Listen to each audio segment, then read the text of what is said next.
wabarakatuh. Selamat datang di podcast Asah Rasa Indonesia. Oke, hari ini kita akan menyelami lebih dalam tentang jati diri kita sebagai bangsa Indonesia. Kita akan bahas sedikit tentang merawat jiwa bangsa, yaitu dengan identitas manusia Indonesia dalam pendidikan. Oke, kita sudah bersama Bapak Ibu Guru PPG Prajabatan tahun 2024 gelombang 2, yang kebetulan kali ini Bapak Ibu Guru telah melaksanakan PPL di SMPN 18 Malang. Sebelum kita bincang-bincang lebih dalam, kita perkenalan dulu nih dari Bapak Ibu dari PPG Prajabatan. Yang pertama mungkin dari Pak Indra dulu, monggo. Halo, nama saya Yudhistira. Saya dari Kota Kediri. Dan saya juga merupakan lulusan Sarjana Teknik Informatika Universitas Brawijaya Malang. Universitas Brawijaya Malang. Berarti dulunya sempat di Malang, sekarang balik lagi ke Malang, Pak? Iya, jadi dulu mulai tahun 2015 itu saya sudah di Malang. Dan saat ini kembali ke Malang lagi menempuh kegiatan PPG Prajabatan bersama teman-teman. Oke, selanjutnya dari siapa dulu nih, ibu-ibu bertiga ini? Bumi dulu ya? Iya, Bumi boleh. dulu, saya silakan Bumi. Oke, perkenalkan saya Umi Kulsum. Saya berasal dari Pasuruan dan sebelum di sini saya sempat kuliah S1 di Universitas Sudarta di Pasuruan juga. Dan sekarang udah mulai menempuh PPG sama teman-teman di Malang. Dan alhamdulillah sejauh ini berkesan dan cukup baik ya. Udah berjalan berapa bulan ya? Ini berjalan sekitar 3-4 bulan ya. 3-4 bulan. Iya. Oke, selanjutnya Bu Vivi nih. Ini seperti yang paling jauh ini Bu Vivi.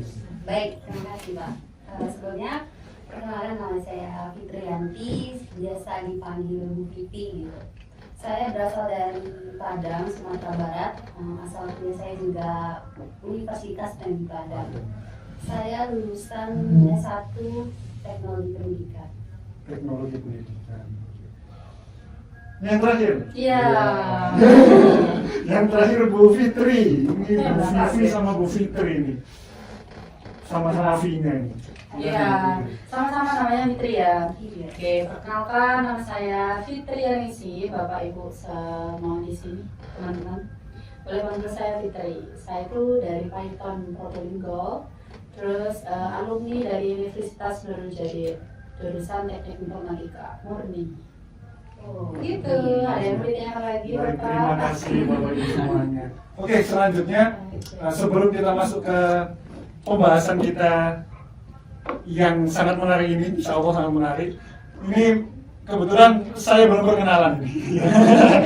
Saya perkenalan dulu. Jadi saya Nazrul Fikri Fauzi. Saya aslinya dari Lamongan. Kebetulan alumni dari Universitas Negeri Malang, prodinya Pendidikan dan Informatika. Nah, kebetulan saya sama teman-teman Bapak Ibu ini satu kelompok dalam PPL gelombang 1 ya? Iya. Gelombang 1 di SMP Negeri 18 Kota Malang. Oke, kita langsung masuk ke pembahasan nih Bapak Ibu Guru semuanya. Ini kan kita akan membahas tentang identitas manusia Indonesia. Mungkin ini ada salah satu topik. Ini saya udah ngambil beberapa topik sebenarnya dari sumber-sumber yang ada di Google dan di internet. Jadi mungkin nanti kita akan bahas 3 bagian. Jadi yang pertama tentang menggali akar identitas, yang kedua tentang pendidikan sebagai wadah pembentukan karakter, sama yang terakhir nanti kita gimana caranya menjaga dan mengembangkan identitas bangsa. Mungkin yang pertama dulu ya, yang kita bahas tentang menggali akar identitas. Ini ada beberapa poin, ada 3 poin yang saya kutip, yaitu tentang kebinekaan tunggal ika, nilai Pancasila, sama religiusitas. Mungkin dari Bapak Ibu ingin menyampaikan pendapat dulu nih, kebinekaan tunggal itu apa kira-kira? Ini Siapa dulu nih? topik yang sangat menarik sekali ya. Tadi ada Bhinneka Tunggal Ika nih. Seperti Boleh, yang Pak, dulu nih. iya boleh. Seperti yang kita tahu ya, Bhinneka Tunggal Ika ini sudah melekat sekali dengan kehidupan kita, terutama kehidupan di Indonesia. Lantas kira-kira nih maksud dari Bhinneka Tunggal Ika itu apa? Itu kan berarti berbeda-beda tetapi tetap Satu satu jiwa. jiwa Satu jiwa. gitu ya. Nah, Yang lebih penting lagi tentunya adalah penerapannya. Kira-kira penerapannya itu seperti apa Bhinneka Tunggal Ika? Kan banyak nih, terutama kita yang masih di konteks PPG, tentunya banyak nih mengalami peristiwa-peristiwa penting baik di kampus maupun di sekolah. Nah, konteks utamanya adalah tentang penerapan Bhinneka Tunggal Ika sendiri. Apakah dari pengalaman Bapak Ibu atau mungkin dari saya sendiri ini sudah diterapkan atau belum dari konteks Bhinneka Tunggal Ika ini. Jadi yang menjadi topik utama kita hari ini yang terkait dengan identitas manusia Indonesia tentu tidak lepas dari adanya Bhinneka Tunggal Ika yang merupakan perbedaan yang ada di Indonesia, tetapi perbedaan tersebut dapat disatukan dalam satu NKRI gitu ya. Harga mati. Iya betul. Jadi yang lebih penting adalah bagaimana tentang penerapan Bhinneka Tunggal Ika itu sendiri. Kalau di Kediri sendiri gimana Pak, menurut Bapak? Maksudnya di lingkupnya Pak Lida sendiri lah, Bhinneka Tunggal Ika itu seperti apa? Oke, kalau di Kediri tentunya banyak sekali keberagaman, baik di wilayah lingkungan maupun di tempat saya mengajar dulu. Nah, karena pengalaman saya waktu mengajar dulu itu memang memiliki siswa-siswa yang berbagai macam latar belakang. Tetapi itu tidak perlu kita pikirkan terlalu dalam. Artinya apa? Artinya dengan perbedaan itu, dengan Bhinneka Tunggal Ika yang ada, berarti harus memacu, akan membuat guru untuk berusaha dalam apa? Ayo, Menyatukan ya? menyatukan, nah, dalam Sesuai tadi menyatukan. itu. Nah, jadi yang lebih penting itu tadi poin dari penerapan Bhinneka Tunggal Ika sendiri. Apakah mungkin dari pengalaman Bapak Ibu nih barangkali ada yang mau disampaikan kira-kira gimana gitu, terutama ini yang paling penting adalah ketika perbedaan bahasa. Nah, yang ada di lingkungan Bapak Ibu ini gimana nih Ini nanti cara menyikapi? bagian Bu Vivi nih yang paling jauh ini ya. Oh ya, coba Sama coba. Bu Fitri. Tenang dulu. Sebenarnya kan ini kan berarti kan dalam situasi apapun bisa diterapkan ya Bhinneka Tunggal Ika. Kalau menurut ibu-ibu ini gimana? Ini Bu Umi dari Pasuruan, Ya, kemudian Pasuruan. Bu Fitri dari Probolinggo dan Bu Iya. Fitri dari Padang. Ini pasti beda ini bertiga ini. Kalau Iya. menurut ibu-ibu gimana? Ini siapa dulu yang bersalah nih? Nah ini gini, saya tertarik ini mendengar cerita dari Bu Vivi ini karena kita kan tahu Bu Vivi yang paling jauh ini bagaimana kira-kira Bu Vivi menyikapi dari adanya kebinekaan ini gitu. Nah, mengenai konteks kebinekaan itu ya, dari dulu, terutama saya dari Padang ya. Di lingkungan saya itu, khususnya daerah saya dari Kabupaten Tanah gitu, mayoritasnya itu agama Islam. Apa namanya? Sama semua Sama Pak, semua. satu semua gitu. Berarti keagamaan. Jadi di lingkungan saya dari saya kecil sampai SMA itu saya tidak menemui kebinekaan gitu, karena lingkungan saya itu satu semua. Oh, gitu. satu. Oh jadi homogen ya? Iya, Satu. homogen gitu. Oh. Nah, saya menemui konsep kebinekaan itu di perkuliahan gitu Pak. Nah, saya kuliah di Kota Padang. Nah, di Kota Padang itu tidak hanya apa namanya dari daerah orang Padang saja gitu, dari berbagai daerah, bahkan ada yang dari Pulau Jawa, ada yang dari Papua juga kuliah ke Padang gitu. Jauh sekali ya dari Iya. Papua itu. Nah, Oh. Sampai dari sampai. di sekolah di kelas, nah di kelas itu saya nemui teman-teman dari beda agama, beda suku atau ras gitu. Nah di sana saya menemui konsep kebinekaan gitu, yang mana kami walaupun berbeda-beda kami memang satu ya, tujuannya satu gitu untuk belajar gitu. Tapi kalau di kampus tetap pakai bahasa Indonesia atau Nah, itu- bahasa Padang. Itu gunanya. So, bahasanya kan pasti campur semua ya. Iya. Papua dari ini.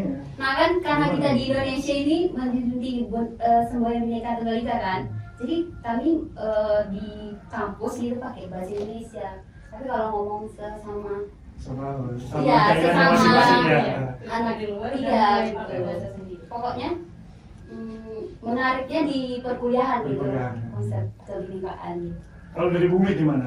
Kalau misalkan ya entah itu di lingkup rumah atau di lingkup kuliah atau lingkup sekolah lah, tentang kebinekaan kira-kira. Jadi Apa ada contoh yang konkret? jauh Mungkin dari di pertanyaan kali. lingkungan. Jadi sebenarnya lingkungan saya, lingkungan di rumah itu rata-rata memang muslim semua, alhamdulillah orang muslim.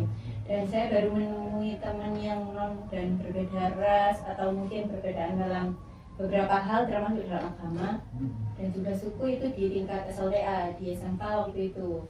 Nah, ada teman saya yang kebetulan jauh-jauh dari ini Sumatera juga. Tapi Oh, kuliahnya di Pasuruan? Di sekolahnya di Pasuruan. Oh. Jauh banget. Iya. Sekolahnya di Pasuruan waktu itu emang apa namanya nggak tahu kenapa akhirnya dia memutuskan sekolah di sana dan berakhir jadi teman baik sampai sekarang sama saya. Dimana kalau rata-rata teman-teman Jawa itu kan kalau misalkan ngobrol sama orang yang nggak biasa ketemu itu kan agak kok jadi agak Iya. bingung. Canggung ya? Iya, Canggung canggung. biasanya. Bingungnya mau mulai dari mana, orang aku nggak tahu dia kayak gitu. Kita belum Tapi, kenal. iya, akhirnya itu karena aku waktu itu statusnya sebagai ketua kelas, jadi mau nggak mau kan tetap harus jam komunikasi Ya, dan merangkul biar semua. sama-sama kerasan gitu kan, maksudnya Iya. biar sama-sama nyaman di kelas. Akhirnya bisa kenal dekat sampai sekarang alhamdulillah bisa nyambung karena kan teman saya satu ini yang dari Sumatera itu kebetulan dia non muslim meskipun sekolahnya di lingkungan muslim tapi tetap dia mendapat perlakuan yang sesuai dengan kebutuhannya dan juga nggak dipaksa untuk ikut kebiasaan di Muslim. agama muslim gitu. Jadi ini ya saling menghargai gitu. Ya benar. Ya, berarti penting sekali ya memang Iya. Bhinneka Tunggal Ika ini bahwa perbedaan inilah yang sekiranya menyatukan kita semua gitu. Jadi terakhir Bu Fitri nih ceritanya gimana nih?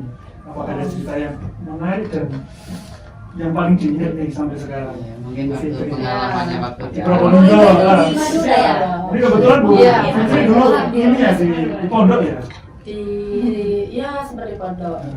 Tapi nggak lama sih, nggak kayak Umi ya. Jadi tahun aja. Oh, iya. Terus terkait Pengalaman yang tahun. mau kita bahas kan Bhinneka Tunggal Ika ya. Intinya kita bahas di identitas manusia Indonesia. Punya karakter sendiri kan orang Indonesia Pasti, tuh pasti. kan. Terus dari postur aja beda ya sama Iya. orang luar negeri. Iya. Beda lah ya. Beda banget. Dari postur. Sama Jawa sama Ya. luar Jawa yang beda Di biasanya. Indonesia aja kan beragam banget. Intinya ada karakter unik lah manusia Indonesia itu seperti apa. Terus kalau di apa?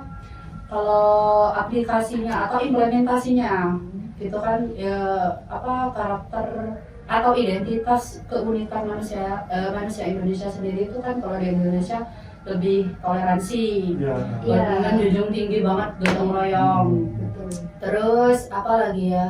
Religius. Iya. Ya, religius kan. Kita kan di Indonesia itu mayoritas Muslim ya. Benar. Tapi meskipun mayoritas Muslim, di sini juga ada banyak agama ya. Pasti. Agama apa aja yang di apa itu? Ada 5 itu. Ada 5 ya. Ya. Agama tuh banyak ya, tapi yang diakui di Indonesia itu 5. Dan di Indonesia itu sangat mentoleransi, menghargai perbedaan agama itu. Jadi nggak ada larangan khusus bagi orang Kristen, nggak boleh inilah, nggak boleh di sini kan gitu kan ya Pak ya. Di tempat saya gitu kan ya. Kalau di tempat saya ada itu kayak tetangga saya ada yang non muslim kan. Terus saya ada acara gitu kayak walimahan gitu nggak sih? Oh, iya. Ya, kalau di acaranya saya, kalau di rumahnya saya itu kalau pas walimahan itu kayak tetangga itu kumpul kan, meskipun dia itu kayak non muslim apa ikut baur aja gitu. Terus dari kita sendiri juga nggak ada bedain kamu non muslim ini gini nggak ada. Jadi jalan aja gitu. Tetap satu. Iya, sih. Jadi Beda. justru cara bahasa pengalaman saya kan Madura swasta ya. Dan Python, iya itu Aku masuk Madura kan? Bapak ya Madura, kebetulan ibu saya kan Madura, bapak saya kan sini di Probolinggo. Jadi dominan bahasa Maduranya. Kalau Madura negeri itu istilahnya orang apa namanya? Madura asli. Tapi ada yang Jawa nggak di keluarga? Ada Pak, dari bapaknya saya itu Jawa. Oh, Jawa. Asli Tapi Jawa saya ya, emang berarti? iya, tapi saya ini bahasanya bahasa Ibu Madura gitu. Oh. Jadi ngomongnya mungkin saya pas PPL itu nyeletuk baru meracong gitu kan ya. Tenang bilang Allah ya. Tapi kalian ngelucu aja dan itu unik bagi kami. Iya, Iya. itu unik. Dan Ah. kayak apa ya? Kayak kita itu kayak pengen belajar juga gitu. Iya, Belajar. makanya. Karena penasaran ini bahasa apa, terus ini tuh artinya apa gitu. Iya. Kayak ingin Ada tahu hubungan aja dengan banyak gitu. gitu. Ya, begitulah. Berarti ya Perbedaannya. Mereka kan ditoleransi tentang ya, Toleransi, ya. agama, entah itu Ya, bahasa atau apa. baik dari pakaian kita juga, pakaian terus kayak ngomongnya gitu kan. Mungkin di tempat saya ngomong menurut kalian cepet ya? Iya. Kalau ngomong bahasa Madura cepet kan? Iya, Tapi cepet. menurut aku ya fine-fine aja gitu. Ya, itu kan Biasa bahasa aja, sehari-hari. iya kan? Iya. Kamu ngomongnya gini, kalian bilang cepet, mana yang cepet gitu kan ya. Tapi Bu Fitri bisa bahasa Jawa. Nggak bisa saya. Tapi tahu kan kalau orang Ya tapi paham, ngomong apa. tapi paham gitu. Tapi nggak bisa ngomongnya kayak apa. Mungkin nanti saya aja private ya, Private sama Private. yang- Iya, asli Jawa. Bahasa Jawa ini. Saya juga di sini banyak belajar bahasa Jawa sih, ketemu teman-teman dari Jawa gitu. Oke, ini sangat menarik sekali. Ini mungkin topiknya udah kebal semua ya, tentang kebinekaan tunggal ika, kemudian tentang religius, sama tentang nilai Pancasila. Mungkin Ini saya tuh kutip topik dikit berapa ya. sih Pak? Di filosofi ya? Topik berapa? Topik 3 Topik ya? 3, nah, betul, topik 3. Oh, ya, Jadi topik 3 tentang ya. identitas manusia Indonesia. Mungkin kita Oke. mau bahas dikit aja tentang nilai-nilai Pancasila.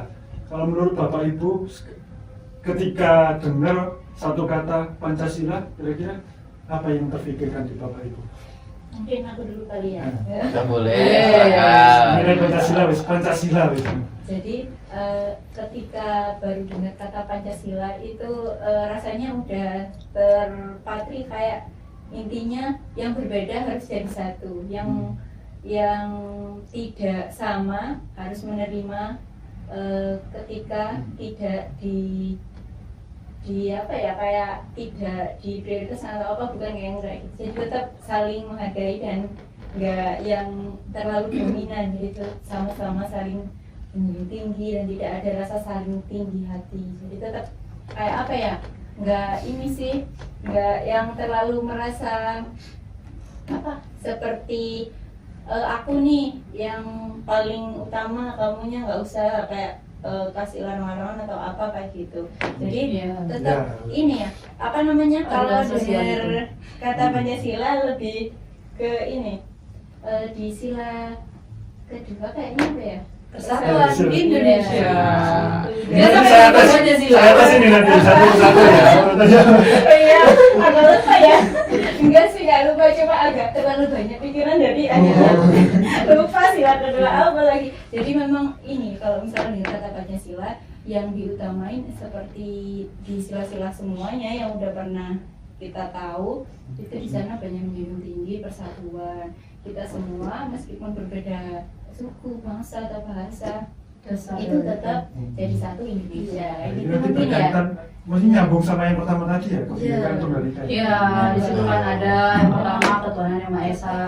Tepat banget sih. Kita apa Semuanya. namanya representasikan di sila pertama itu ya tadi seperti yang sudah saya jelaskan itu kan agama yang berbeda-beda, ketuhanan yang Maha Esa. Di sini kan menitik beratkan bahwa ketuhanan yang Maha Esa itu global ya, tidak ketuhanan yang Maha Allah saja. ya. Tuhan, iya, Dalam. dalam banget itu. Terus yang kedua tentang persatuan Indonesia. Jadi setiap sila-sila itu sudah kayak ada pedoman hidup kita bernegara gitu kan gitu. Jadi kayak ada dasar kita mau ngapain gitu di Indonesia ini. Memang hidup di Indonesia itu ada, menurut saya ada 3 hukum. Oh, iya. Pertama Apa- itu apa aja? pertama itu satu hukum negara, dua itu hukum adat sama sosial ya. Memang itu ada norma ya, agama ya, norma agama. Jadi kita kalau misalkan nggak beretika, itu kita apakah melanggar aturan negara kan enggak. Tuh, jadi mungkin lebih ke melanggar aturan yang moral itu tadi. Jadi begitu. Jadi harus ada balance-nya. Kita itu dasar hidup di Indonesia yang hukum ini, yang dasarnya itu Pancasila. Kita jangan hanya melulu apa namanya itu dah mikirin Iya. Iya. Pancasila itu nggak dihafalin, tapi Iya, nggak dihafalin. diamalin. Jadi implementasikan ke Iya, kehidupan sehari-hari gitu. sih. Tetap. Dan Oh. poinnya pas di kita sebagai calon guru yang Guru yang profesional profesional. seperti apa gitu. Gimana Pak Yuda? Pak Yuda Ya, gimana, Pak tetapi Yuda? yang perlu kita pahami terkait dengan nilai-nilai Pancasila ini apakah memang sudah betul-betul diterapkan dalam kehidupan atau belum, kan seperti itu. Ya. Jadi contoh kecilnya adalah nilai-nilai Pancasila dalam konteks pendidikan. Iya. Nah, teman-teman ini gimana? Kira-kira menurut pengalaman dari teman-teman, barangkali ya waktu di sekolah atau waktu di kampus, apakah nilai-nilai Pancasila ini sudah benar-benar bisa dibawa dalam kehidupan sehari-hari? Pasalnya kan kita tahu nih, contoh ada yang namanya, kalau teman-teman sudah baca berita itu ada yang namanya, ini konteks di luar pendidikan ya, ada namanya masakan Padang tuh. Padang lagi. Suka banget Masakan aku. Padang. Terus Jadi harus tahu-tahu, masak. nah, tahu-tahu ada ormas Oh, yang iya, wajib bintang memberi dua, iya. label bahwa itu benar-benar masakan Padang. Oh, Dari saking viralnya. Kan konteksnya seperti itu lah, dari Itu situ. validasi ya, itu. Iya, Iya. beneran Padang atau enggak? Nah, itu kan artinya validasi itu. Ini masakan Padang beneran apa enggak, kan seperti itu. Tapi dilihat dari kasus tersebut, berarti kan moral dari nilai-nilai Pancasila itu masih banyak yang belum diterapkan Ya. secara merata. Dan tentunya kita sebagai calon guru nanti harus membekali diri bahwa nilai-nilai Pancasila ini memang harus ditanamkan kepada peserta didik sedari awal. Iya. Jadi agar ketika peserta didik ini ketika lulus mereka sudah punya nilai-nilai Pancasila dalam dirinya, sehingga dalam kehidupan tidak perlu ada diskriminasi seperti halnya yang kasus warteg non Padang itu tadi gitu ya. Itu tahu ya. Oh, Itu yang juga kecil harus orang Jawa. iya, terus gitu. Apa? Tapi timbulnya apa perlunya validasi kayak gitu mungkin ada latar belakangnya gitu. Iya. Ada mungkin warung atau apa gitu, abal-abal Ya, masakan Padangnya. dari pengalaman mereka lah. Tapi dari pengalaman mereka juga. Pencinta Padang seperti saya ini gitu kan. Kan juga ada pengalaman kan kalau bicara Padang ya. Kayak Padang di sini tuh beda sama Padang yang di Probolinggo gitu kan. Yang menjual juga bukan hasil orang Padang sebenarnya. Nah, kita gitu loh. tanya sama orang Padang asli. Iya. Itu tadi. Padahal di Mungkin sini dari juga. Pak Yuda, kasusnya Pak Yuda ada latar belakangnya seperti itu gitu. Menjaga kearifan masakan Padang itu sendiri. Seperti itu. Berarti menurut saya ya, yang jualan nasi Padang, yang nggak Padang itu ya fair-fair aja gitu, nggak apa-apa gitu. Selama ya mereka mampu jualnya, terus apa namanya? Bahannya halal. Ya terus apa ya? Mereka tuh ya Nggak ada kekhususan buat enggak, orang Padang misalnya saja gitu ya? kita kalau itu emang harus orang Padang, misalnya kalau kita mau beli nasi Betul. nggak nasi Arab itu apa namanya? Kebuli, kebuli. Kebuli. Masa kita harus nunggu orang Arab dulu ya masak gitu Iya, kan? iya, iya. Jadi ya siapapun boleh menurutku yang jualan nasi Padang walaupun bukan orang Padang aslinya, karena yang menentukan enak atau enggak, suka atau enggaknya ya selera Selera. masing-masing. Lidahnya orang kan beda-beda. Iya. Berarti itu tadi kembali lagi ke topik Bhinneka Tunggal Ika itu Ya. tadi ya. Jadi kan belum bisa nih saling menghargai. Itu. Iya betul. Setuju gak sih Pak kalau orang Indonesia itu ramah-ramah? Setuju. Memang orang Indonesia itu Terkenal terkenal ramah. ramah. Iya. Kalau di dunia nyata, gimana kalau di dunia Digital. digital? Iya. Nah, ini menurut survei ini menarik sekali nih. Karena menurut survei itu netizen Indonesia itu yang paling tidak ramah.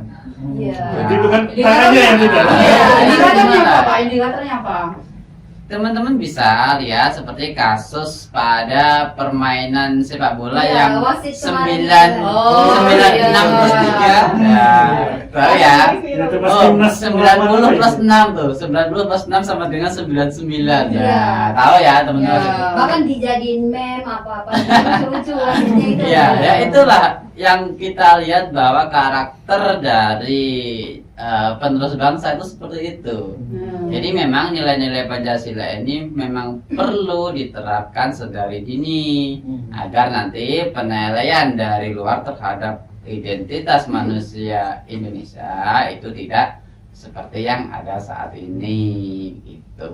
Ini mungkin nanti bisa kita terapkan pas ngajar juga Iya. ya. Pas Saya di SMK kita setuju juga. banget. Karena nilai-nilai Pancasila itu asalnya dari sekolah gak sih, dari guru-guru Iya. yang ngajar. Iya. Karena kalau Iya, betul. di rumah orang tua belum tentu menerapkan nilai-nilai Pancasila ke anaknya. Ada sih, tapi nggak sekonkret atau selengkap dari kita sebagai guru gitu. Oke, sangat menarik sekali ini Bapak Ibu. Mungkin kita bisa lanjut ke bagian 2 nih. Boleh. Ini nanti cerita aja kan pengalaman Bapak Ibu semuanya. Ini tentang pendidikan sebagai wadah pembentukan karakter. Ini mungkin saya tarik poinnya ada 2 poin, yaitu peran pendidikan dalam membentuk identitas sama bagaimana tantangan pendidikan saat ini. Ini mungkin nanti lebih ranahnya ke pendidikan ya. Kalau tadi Iya. kan kita bicara soal pengalaman masing-masing, Iya, kemudian benar. di daerah masing-masing. Ini tentang pendidikan, mungkin nanti bisa dikorelasikan dengan pemikiran Ki Hajar Dewantara atau seperti apa. Mungkin dari Bapak Ibu seperti apa nih pendidikan sebagai wadah pembentukan karakter, entah itu nanti dari karakter kita sebagai mahasiswa atau mungkin dari siswa-siswa kita yang kelak nanti akan kita ajar untuk kedepannya. Oke. Dari siapa dulu nih? Terserah. Oke, boleh. Desa. Panca. Silakan. Oke, jadi konteks dari pendidikan sebagai wadah pembentukan karakter itu berarti bahwa pendidikan tidak hanya mentransferkan ilmu pengetahuan saja, tapi juga pendidikan karakter itu sendiri. Nah, maka dari itu guru harus memiliki karakter yang kuat, karakter yang bagus untuk ditransferkan kepada peserta didiknya. Ya betul. Itu poin penting dari pendidikan sebagai wadah pembentukan karakter siswa. Bu Fitri, gimana? Kalau menurut Bu Apa? Fitri tentang pendidikan sebagai pembentuk karakter. Kalau menurut saya sih pendidikan ya. Ini kita apa namanya dah, simpulkan aja dah. Ini. Luas soalnya. Ya, luas kan ya. Luas ya.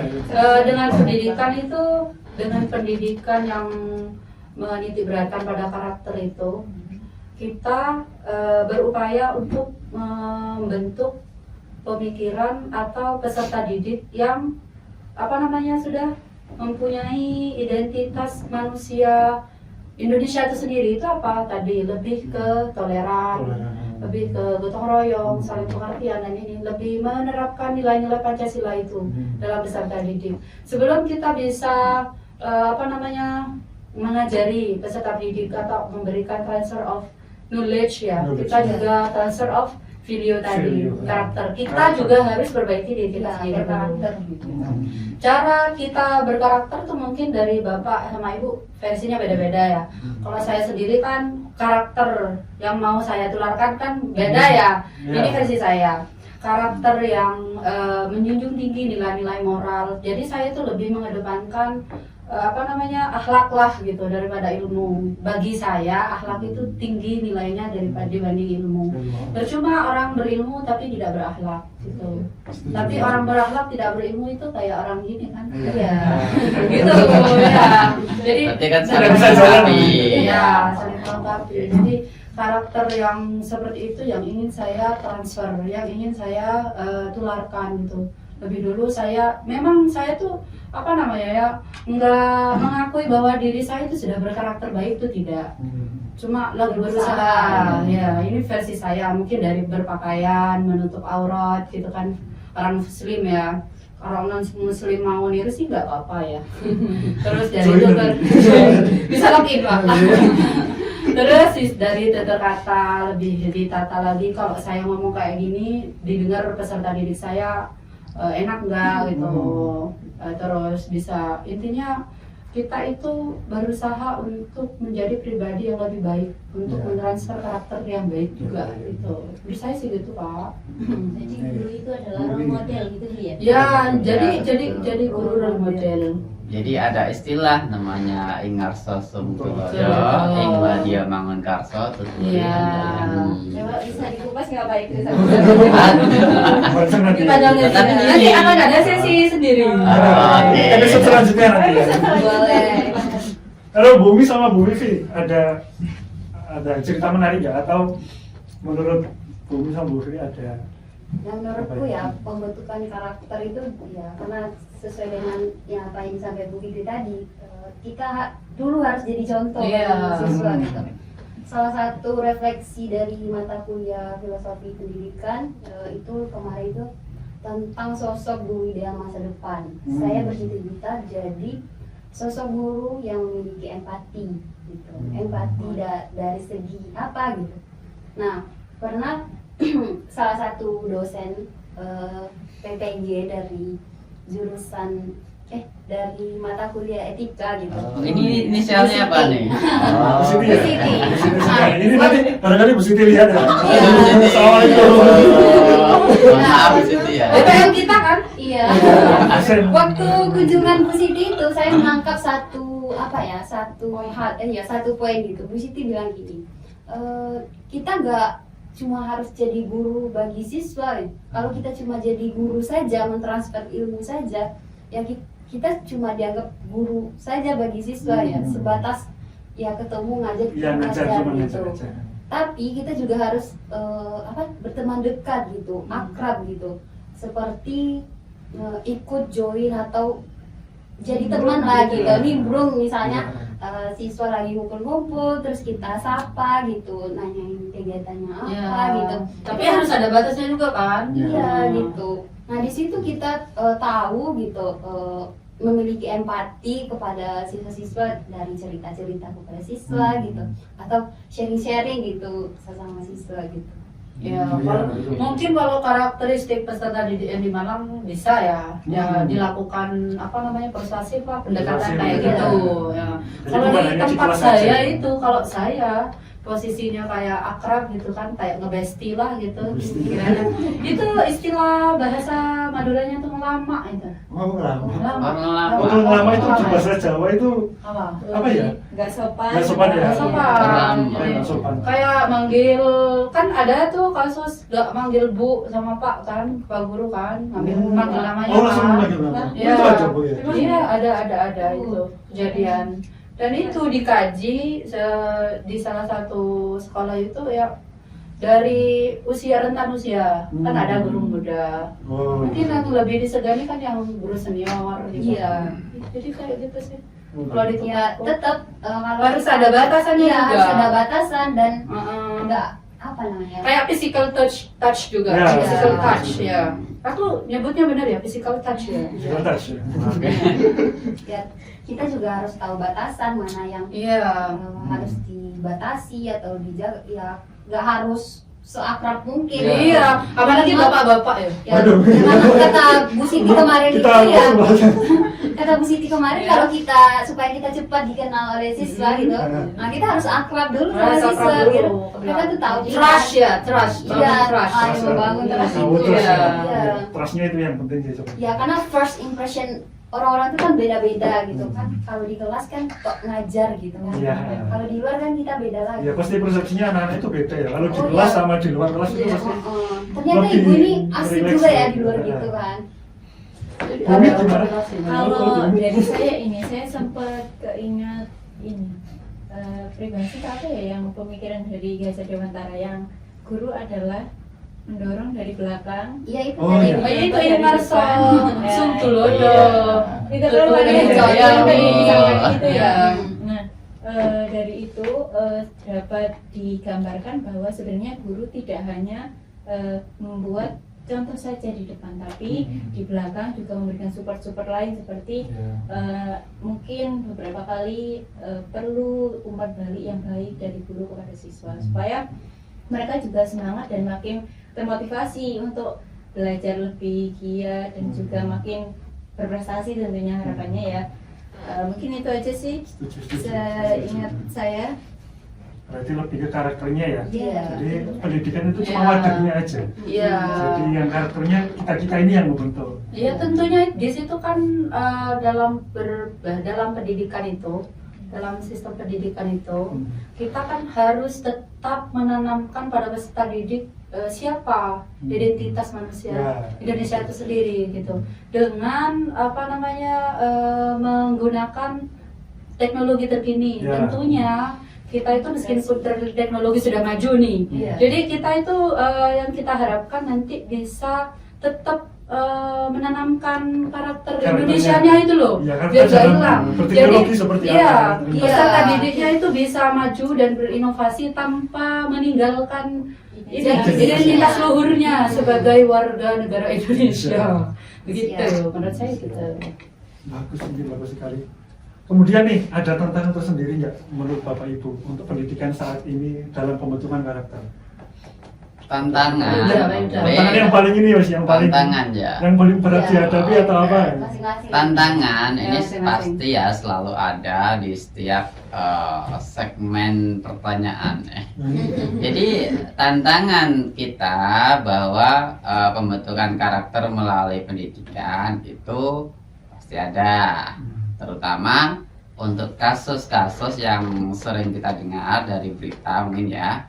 Jadi untuk tantangan pertama yaitu tentang bagaimana menerapkan nilai-nilai Pancasila kepada seorang guru sebelum ditransferkan ke peserta didiknya. Ya betul. Karena kan kita tahu nih bahwasanya melalui kurikulum Merdeka ini guru kan dibatasi untuk tidak melakukan hal-hal iya. yang di luar. Sifatnya mendisiplinkan Iya gitu. betul. Jadi kalau sekarang mungkin guru kalau misalkan guru belum bisa memiliki nilai-nilai Pancasila, belum bisa menerapkan nilai-nilai Pancasila kepada peserta didiknya, nanti efeknya juga tentu adanya perpecahan di masa depan. Yang seperti kasus yang mungkin saat ini viral, yaitu adanya guru yang mencubit peserta didiknya terus dipenjara. Nah, itu kan agak memukul susah. juga, dikasihkan Ya. memukul tapi enggak. Ya itu kan sebenarnya kan tidak seperti itu juga. Jadi mungkin guru itu sendiri harus mengevaluasi dirinya, apakah sudah dapat menerapkan prinsip-prinsip dari nilai Pancasila ke dalam dirinya. Dan di sisi lain, tantangan lainnya adalah tentang nilai ini, pemberian nilai ini yang saya agak bingung di kurikulum kali ini, karena kurikulum kali ini memang kurikulum Merdeka yang berfokus pada peserta didik. Nah, ya betul, student center gitu ya. Nah, tetapi berfokus pada peserta didik ini konteksnya apa? Yang ingin dicapai kan seperti itu. Padahal kalau kita lihat dari kasus-kasus yang sekarang ini istilahnya sekolah itu harus meluluskan semua peserta didiknya. Nah, apakah dengan meluluskan peserta didiknya ini sudah termasuk dari pembentukan karakter? Nah, itu yang mungkin jadi tantangan buat kita semua nantinya ke depan, bahwa kondisi pendidikan saat ini memang tidak baik-baik saja. Terutama kemarin ada tuh konten yang 27 dibagi 9, anak-anak SMK belum bisa jawab. Iya, itu gimana ceritanya gitu kan. Jadi dari awalnya karakter yang tentu karakter itu memang penting, tetapi perlu diingat bahwa kualitas pendidikan yang dibangun di Indonesia itu harus jauh lebih baik, kan tujuannya seperti itu. Tetapi kenyataannya belum bisa seperti itu. Ya betul. Jadi tantangan kita itu lebih ke bagaimana implementasi nilai-nilai Pancasila ke dalam diri kita sendiri sebagai calon guru masa depan. Nanti siswa kan akan meniru kita. Iya. Kita sebagai guru dikuku dan ditiru. Iya, jadi tidak hanya nilai-nilainya saja, jadi tidak hanya nilai-nilai rapot saja, tapi memang harus mentransferkan karakter melalui guru yang berkarakter. Perlu digarisbawahi ya, guru yang berkarakter. Jadi guru profesional harus jadi the real role model gitu ya Pak ya? Iya betul. Guru Jadi profesional tuh ada 4 kompetensi yang harus dikuasai kan. Iya. Apa saja Bu Fitri? Ya, boleh. Boleh lah, satu-satu. boleh. Boleh dijelasin Bu Jadi dari 4 kompetensi itu ada pedagogik ya, Iya. terus kepribadian, sosial sama profesional. Profesional. Itu aja. Terus tantangan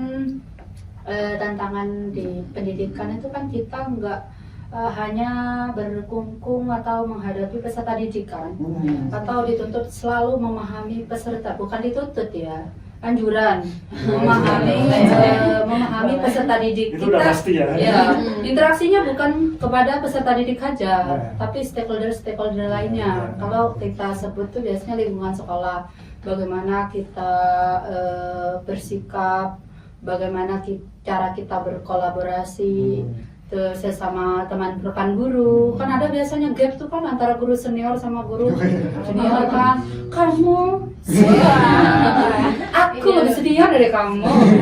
Aku lebih paham kan. Ada kan Kalau yang sebagai kayak gitu. guru profesional Ya. nggak boleh gitu Kita ya, kan Bu? anggaplah kita ini guru muda. Ya. Terus sikap kita itu harus gimana gitu kan. Secara kalau di saya rasa bukan saya rasa ya, di di sekolah itu memang ada kan senior yang nggak mau ngupdate lah gitu kan.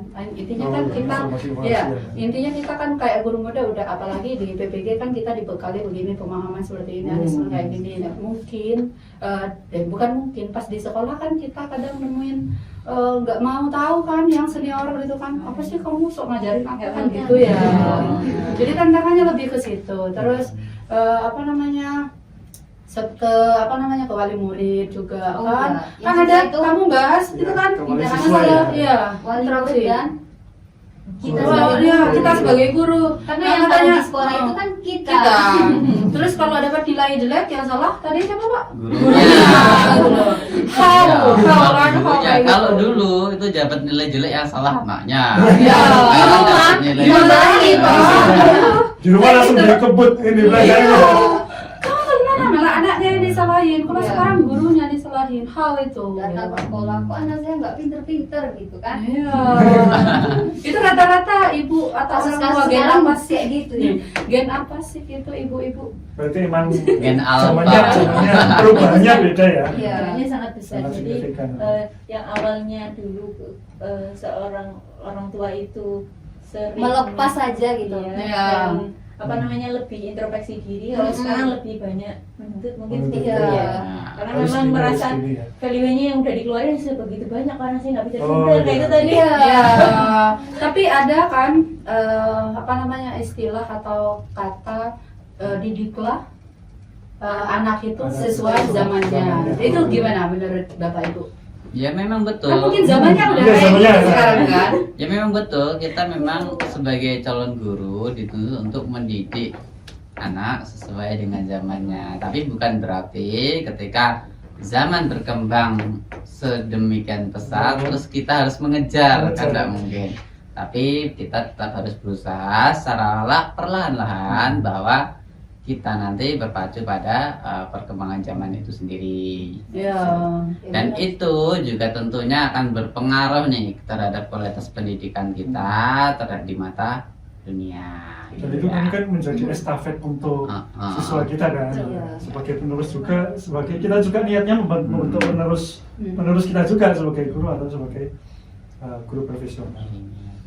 Mungkin itu banyak banget ya tantangannya Iya, sebagai sekali. Dari tantangan ini sebenarnya kan saya sharing nanti solusinya apa bagi Bu Umi yang udah ngajar, Pak Iya. Ida yang sudah Tapi pengalaman memang ngajar kan, ini memang kayak gitu kan. Tapi memang sekarang ini pendidikan kita itu memang tidak baik-baik saja gitu.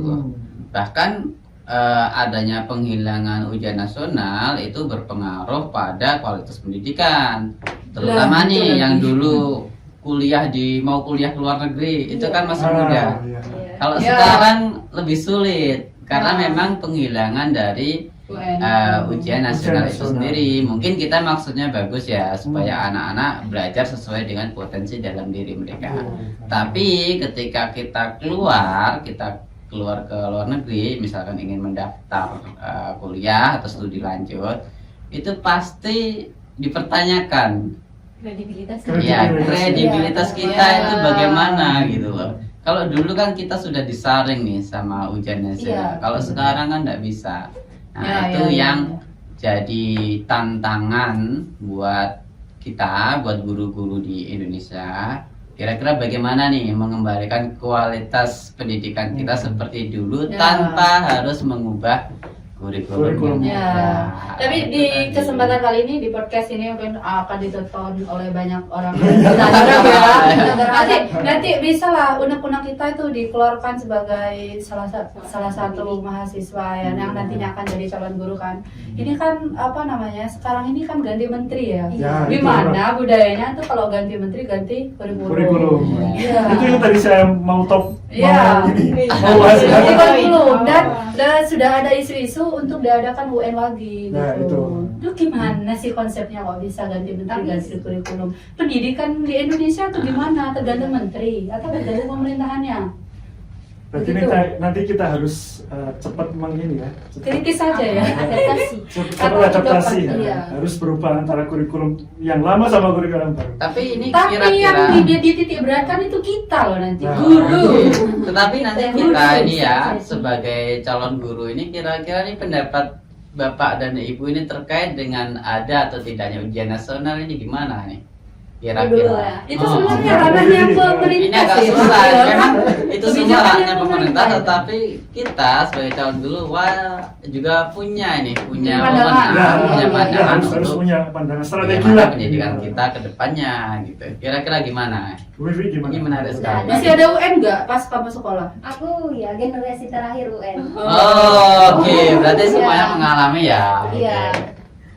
Nah, menurutku ujian itu lebih ke bahan pemacu semangat gitu, Mbak. Kalau kita nggak ada ujian, jadi belajar kita Oh, iya. biasa aja nggak sih? Nggak ada Nggak ada targetnya ya? tujuan. Nggak ada Tujuan goalsnya. akhirnya. Nah, dulu aku SD ujian nasional itu kayak emang belajar gitu, takut di sini tuh bukan takut kenapa-napa ya, tapi lebih ke aku pengen lulus Iya. nih gitu. Sebagai pembuktian ya. Iya, Selama kita ujian. belajar dari ujian, awal. baik itu SMP, SMA, pokok ujian itu ya jadi pembuktian kalau selama ini aku belajar di sekolah gitu. Iya. Jadi setiap mau ujian nasional itu saya dan teman-teman itu bikin kelompok belajar gitu, belajar bareng Oh, gitu. jadi Bahas-bahas terkesan materi gitu. Terkesan Iya. lebih aktif ya Iya, daripada yang aktif, sekarang. Pak. Nah, gitu. Kalau sekarang menurut saya merdeka banget ya. Iya betul. Kalau Karena sekarang nggak ada merdeka tantangan banget. gitu. Merdeka lebih dibebaskan. Kan gitu. kurikulum merdeka. Ya, Iya, berarti jadi tujuan kurikulum kesannya merdeka belajar tercapai. seperlunya aja gitu. Iya, semampunya aja gitu kan. Oke, itu tadi bagian kedua kita lanjut yang terakhir ini Bapak Ibu. Yang Apa itu, bagian Pak? ketiga, tentang menjaga dan mengembangkan identitas bangsa. Nah, ini gimana kalau menurut Bapak Ibu? Ini ada dua topik yang saya tarik di bagian 3.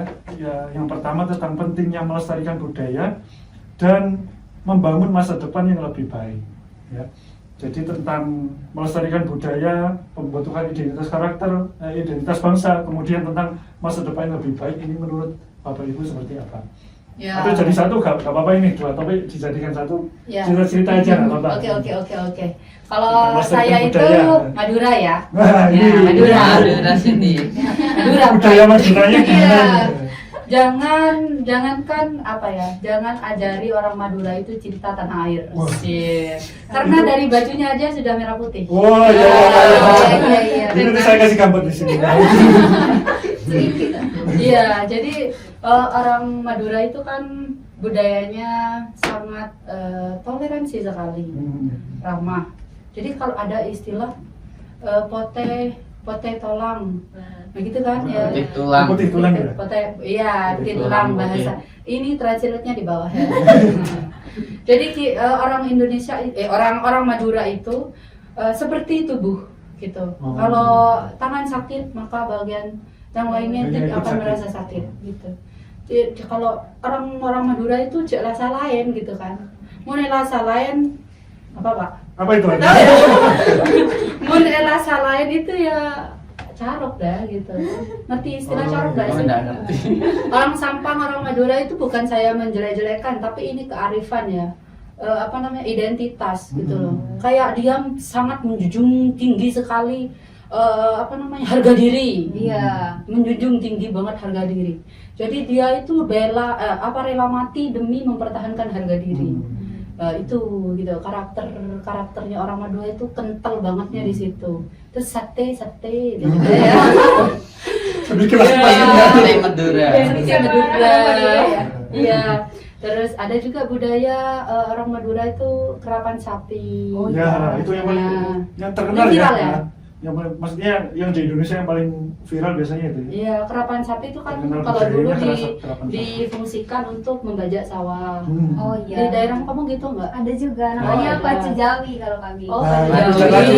beda lagi padahal. Bisa sharing ini Iya. Kerapan sampai gitu. Mm-mm. Ya, Maduranya gitu. Tapi kalau Jadi- identitas yang melekat di Madura apa? Yang paling Identitas. melekat. Ya itu identitas yang paling banget melekat di orang Madura itu religiusnya itu. Oh, religius. Iya. Jadi kalau di Pasuruan ya kan ada orang Madura juga. Kalau di Madura di tempatku kayak sowan-sowan gitu kan. Oh. Tradisi itu. Udah. Kayak budayanya emang udah melekat Itu setiap apa, Bu? Nyabis gitu istilahnya. Setiap Udah. ada kegiatan atau setiap apa? Enggak, iya kalau ada kegiatan kayak haul itu kan orang Madura kan Ngumpul semua. banyak PHBI-nya acaranya kan. Haul sekian, Oh, iya, kiai iya. sekian di iya. sana kemari gitu kan. Kayak salawat nariaan apa gitu. Jadi kompak itu naik pickup itu rombongan ibu-ibu. Oh iya. Iya, atau naik apa namanya itu tak gitu. Kayak kerabat sapi ya. Enggak, maaf. Jadi apa namanya, budayanya itu sangat inilah kental di situnya, Di situnya. kebersamaannya Pak gitu.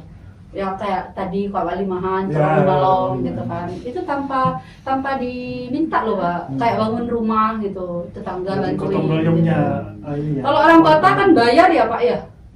Kalau ada orang yang bantuin kan bayar, Iya, bayar tukang bayar, kan. ya. Datengin tukang habis itu dibayar kan. Ada bayar. Kalau orang Madura itu ya gotong royong lah, tetangga gitu. Tapi kalau orang Madura itu ya, kalau kita udah habis dibantuin gitu kan, terus kita acu pas dia butuh bantuan kita, sudah ininya tidak. Gitu kalau orang Madura. Intinya harus tetap ada Ada sanksi sosial ya. Oh iya. Ada sanksi sosial. Gitu. Jadi cara melestarikannya itu orang Madura tetap jadi orang Madura. Ya, orang Madura itu ada di mana-mana. Di mana-mana, iya. Iya. Sama yang ke Arab itu ada orang Madura. Mau ke Prancis ada orang Madura. Iya. Di sini aja ada orang Madura. Madura di mana-mana Madura. punya. Iya. Mungkin di Kediri ada orang Madura, Pak. Pasti Masih ada. Ada. Ada. Ya begitulah orang Madura. Itu menurut Bu Fitri. Menurut Bapak Ibu yang lain ada pendapat nggak? Misalkan di daerahnya masing-masing nih melestarikan budaya untuk mengembangkan identitas bangsa itu seperti apa? Bu Vivi? Oh iya. Yang paling jauh dulu. Yang paling jauh dulu. Melestarikan budaya ya. Nah, di daerahku Sumatera Barat itu kegiatan melestarikan budaya itu apa ya? Bukan identitas lagi gitu. Udah identitas gitu, kayak setiap kegiatan itu pasti ada kegiatan budayanya. Misalnya kalau musim panen padi, itu kita ada budayanya pacu jawi sama seperti Ya. karapan jawi. Dan itu cuma terjadi kalau musim panen gitu. Nah, musim panen biasanya sawah yang udah Habis ditebang. nah ya, Iya, udah padinya. dipanen. Dipanen ya. Nah, itu kalau masuk musim hujan itu biasanya pemuda-pemuda atau masyarakat itu ngadain pacu jawi atau karapan sapi. Berarti itu udah masuk di budaya yang ada ya? Iya Pak, gitu. Dan itu dilestarikan terus sampai sekarang Sampai gitu. sekarang. Setiap ada momen panen atau musim panen pasti ada kegiatan pacu jawi itu. Nah, Kayak ada ritual gitu nggak sih? Hmm? Enggak. Ada Enggak, itu ritual bentuk gitu. Bentuk apa? bentuk apa ya? Perayaan. Ya, perayaan Perayaan. kalau Panen. perayaan panen gitu. Panen padi itu tadi ya. Nah, karena kami Sumatera Barat ini kan sebagai orang Minang ya. Orang Minang itu Oh, juga iya, iya. orang Padang ada di mana-mana. Oh, iya. Masakan Padang ada di mana-mana. Iya. Seluruh Indonesia. Nah di tempatku juga petik laut tahu ya. Apa itu? Apa itu betul? Iya, petik laut itu orang Ah, detik gitu. petik laut itu kayak Panen. perayaan kayak kamu juga, cuma di penghasilan untuk Oh, nelayan ya? di nelayan. Oh, Kayak iya. sedekah bumi itu Oh, kayak iya. buat gunung-gunungan itu, ya kayak gitu kan sama ya? Iya. Ya. Terus Nah, ini nanti juga- maksudnya di Jawa ini untuk sedekah bumi ini lengkapnya di Jawa pasti. Jawa. Karena di Padang nggak ada sedekah Ah. bumi. Baru tahunya di Jawa kalau ada. Nah bentuk Kamu ikut nggak ngambil sayurnya? belum? Ikut war. Oh iya, nanti. Nah bentuk melestarikan budaya itu banyak di Padang, berbagai-bagai macam gitu. Bahkan ya tadi ada musim panen, musim nikahan juga ada gitu. Pokok Oh, berarti kegiatannya beda-beda Bu ya? iya beda-beda Setiap setiap ada kegiatan, ini. setiap momen itu Ah. pasti ada nilai budayanya Budayanya. gitu. Oh, iya iya. Ditambah apa ya? Kegiatan anak baru lahir itu akikah ya. Ya, Iya, kita- pas 40 hari. Iya, Oh, dari itu juga awal. kegiatan budaya. Nah, karena kami itu dikenal dengan kota budaya gitu. Kalau di Sumatera Barat gitu. Nah, ada lagi apa ya? Prinsip aku kan tadi kamu nyampein prinsip orang Madura ya. Kalau di Sumatera Barat Sumatera Barat prinsipnya itu gimana? kan rata-rata orang Sumatera Barat itu khususnya laki-laki yaitu merantau. Nah itu salah satu identitas dari melestarikan budaya itu. Dulu pemuda-pemuda itu dibekali dulu di namanya kasurau gitu. Surau itu apa? Kasurau itu Kasurau. ngaji di Oh, kalau di tempat Sumatera ya? Barat Oh. laki-laki itu nggak tinggal di rumah gitu, nggak Oh. tinggal di rumah orang tuanya, tapi tinggalnya di surau. Di surau itu kayak musola atau Iya. pondok-pondok Oh, ngaji gitu. pondok-pondok. Oh. Nah di sana mereka, Pagen. ya, Jadi kayak pesantren gitu ya? iya di sana laki-laki itu Khusus. belajar ngaji, juga belajar silat gitu, dibekali ilmu agama gitu. Nah itu untuk persiapan Perantau. merantau, Oh. karantau bujang dahulu di rumah Oh, Pak iya. Gino Balon. Nah. Terus siapa ini? Artinya kalau pergilah merantau dulu gitu, karena di rumah belum berguna gitu, belum dibutuhkan gitu. Oh, gitu ya. Boleh dulu. Kalau di boleh iya dibahas. apa bahasanya? Oh, bahasanya tadi. Merantau lah dulu. Karantau bujang dahulu di rumah Pak Gino Balon gitu. Kalau di tempatku, kalau sudah berkeluarga ya, terutama ya berkeluarga, terus nggak berkeluarga juga. Kalau sampai dia merantau berarti dia udah gagal gitu. Oh, Oh, kami gagal. malahan Gagalnya diwajibkan dalam arti merantau apa? dulu. Gitu. Mm, Gagalnya Jadi dalam arti gagalnya apa? itu kayak dia nggak bisa menguasai tempatnya gitu. Oh. Jadi dia harus keluar gitu. Menjunjung tinggi Oh. tanah airnya. Nah, jadi kalau Iya. di tempatku itu yang bertahan itu yang menang gitu loh. Oh, Iya. iya. Yang Jadi bertahan di kalau daerah yang iya, menang, ya? kalau dia sampai keluar berarti dia itu kayak udah ada Gagal masalah di gitu. tempatnya, kayak Oh, udah iya. gagal, udah ini gitu. Kalau di tempatku gitu. Kalau- Beda ya? Iya, kalau Tapi di kan sana beda kan? dituntut Beda, untuk budaya. apa ya? Ada istilahnya juga. Ini bahasa Indonesia. Di mana Iya. bumi dipijak, di situ langit Iya. dijunjung. Ah. Tujuan merantau itu yaitu di mana bumi dipijak, di situ langit dijunjung. Jadi Iya, betul. gimana ya? Kalau merantau itu Nah, nggak hilang identitas, Hmm. tapi di mana bumi dipijak, di mana Di situ kita langit. berada, Beda ya, di mana beda kita ya. berada, di situ Heeh. adat atau budayanya yang kita apa kan junjung gitu. Junjung tinggi. Karena Kalau ya, di tempatku kan istilahnya dinalah meske ngakan kun di tahu tempe sepenting kompor keluarga gitu Apalagi kan. itu. Iya. Let's say di bawah ini gitu. Jadi kalau dia sudah sampai kayak keluar itu dia udah. Jadi kalau di Madura intinya menjunjung tinggi kebersamaan. Kalau di tempatku ya, kalau orang Madura sendiri itu lebih banyak merantau memang. Kalau orang asli Madura. nah kalau orang Sumatera Barat merantau itu rata-rata ya jadi pemimpin seperti Soekarno, Oh, gitu Muhammad ya.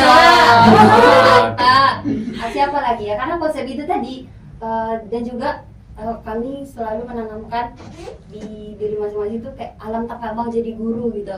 Alam itu jadi guru Alam gitu. jadi guru. Kita Oh. bisa belajar dari mana Dari saja alam. gitu. Wah. Kayaknya Ini udah bagus ini. udah Ya, bagus deh. Belajar dari alam. Belajar dari alam. Itu salah satu pemikiran Ki Hajar Dewantara juga gitu. Kita bisa belajar di mana saja gitu. Iya, iya. Apapun bisa kita pelajari kalau kita mau. Iya, Banyak iya. sih. Tapi Bapak rektor kita orang Madura loh. Oh iya. Bapak wakil rektor satu, yang pas waktu orientasi. Sekarang mungkin terakhir ya, saya ingin tahu 1 sampai 2 kalimat saja dari Bapak Ibu semuanya. Kalimat terakhir yang untuk apa ya? Kalimat penutup. Pak. Kalimat penutup untuk Terakhir mendorong nanti setelah ini nggak ada kalimat. ada episode selanjutnya. Iya, Untuk mendorong generasi-generasi muda sekarang, terutama kita yang sebagai generasi untuk guru profesional, ada kata-kata penutup lah dari Bapak Ibu. Entah itu kata mutiara atau apa, nggak apa, atau memberikan semangat atau apa, atau diwakilkan salah satu, nggak apa-apa. Ayo udah. Buat saya. Oke. Sepatah 2 kata lah kalau silakan.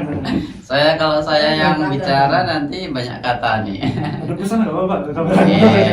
Jadi untuk Bapak dan Ibu guru masa depan, saya berpesan bahwa pendidikan kita mungkin saat ini memang tidak baik-baik saja, tetapi jangan menyerah bahwa semua perubahan yang akan dibawa oleh negara kita Indonesia itu diawali dari pendidikan dasar, yaitu pada peserta didik. Jadi untuk Bapak dan Ibu guru, selamat berjuang dan juga jangan pantah semangat untuk terus membangun kualitas pendidikan yang lebih baik. Karena guru belajar seumur hidup. Oh iya, karena guru pembelajar seumur hidup dan itu sesuai dengan prinsip dari Dewantara. Dari ibu-ibu, satu aja wis perwakilan. Ini tentang penutup tentang identitas manusia sebagai dalam pendidikan, identitas manusia Indonesia dalam pendidikan seperti apa? Sepatah 2 kata aja. Ayo Bu. Tentang identitas manusia Indonesia dalam pendidikan. Silakan Ibu. Bumi? Jadi mungkin sepatah 2 kata aja ya. Kamera nggak Nggak, apa-apa. hanya kita ini bagian dari agent of change, gitu ya Pak ya. Kita bagian dari?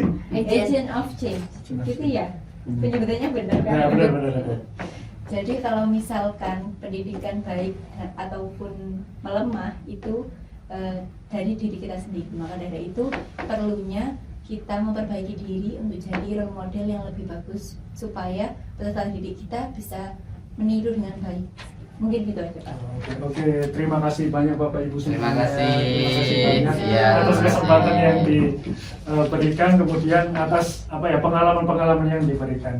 Oke, baik Bapak Ibu semuanya, terima kasih sudah menyaksikan podcast kali ini tentang identitas manusia dalam pendidikan.